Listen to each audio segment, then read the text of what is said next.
بتائیے کہ ایک مرض بہت بڑھتا جا رہا ہے، شاید پولوشن بہت بڑھ گیا ہے، یہ وجہ ہے یا کچھ اور وجوہات ہیں، یہ بھی آپ بتائیں گے۔ دمہ کا جو مرض ہے، کچھ لوگوں کو تو الرجی ہو جاتی ہے خوشبو سے بھی اور دھوئیں سے بھی، اس طرح کے دھول مٹی سے بھی، تو دمہ کا مرض اتنا بڑھتا جا رہا ہے، اس کی وجوہات کیا ہیں اور اس کا روحانی علاج کیا ہے؟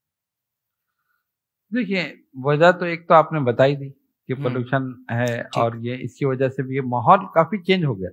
اب دیکھیں نا، کوئی چیز خالص نہیں ہے، فضا بھی خالص نہیں، یعنی کھانے پینے کی چیزیں تو الگ رہی کہ ہم کہتے ہیں کہ یہ اصلی کی نہیں ہے تو ڈالڈا ہے، یہ فلاں نہیں ہے تو فلاں ہے۔ جو فضا جو ہے، ہوا، وہ بھی خالص نہیں، تو پھر آدمی کدھر جائے؟ بس صبح 1-2 گھنٹے خالص رہتی ہے، پھر اس کے بعد شروع ہوتی ہے تو دعا ہی دعا ہر طرف۔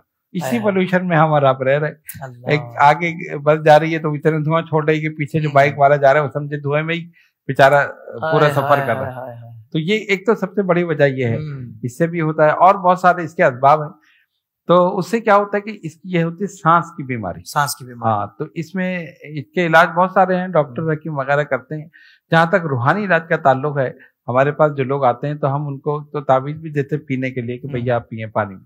دوسرے یہ کہ سورہ فاتحہ، جس کو سورہ شفا بھی کہا گیا، بالکل ٹھیک ہے، تو بزرگوں نے فرمایا کہ 41 مرتبہ اس کو پڑھا جائے بسم اللہ کے ساتھ، اور اول آخر درود شریف 11 مرتبہ روزانہ پڑھیں، اور پانی کی ایک بوتل رکھ لیں اپنے پاس، 41 مرتبہ صبح اور 41 مرتبہ شام، یہ پڑھ کر اس پہ دم کر لے، وہی پانی استعمال کریں، اس کے علاوہ کوئی پانی استعمال نہیں کریں۔ کم ہو جائے آپ اسی میں اور ملا لیں۔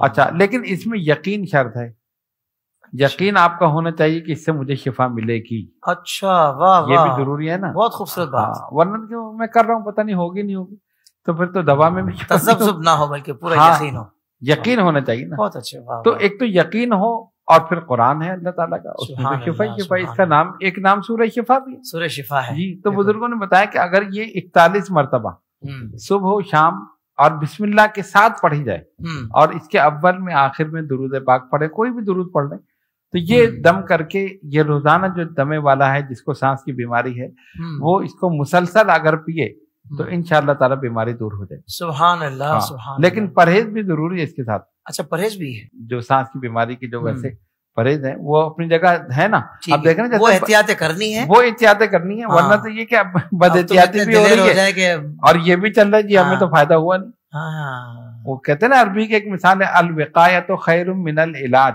جی، کہ پرہیز علاج سے بہتر ہے۔ اگر آدمی پرہیز کر لے تو آدھی بیماری تو ویسے ہی دور ہو جائے گی۔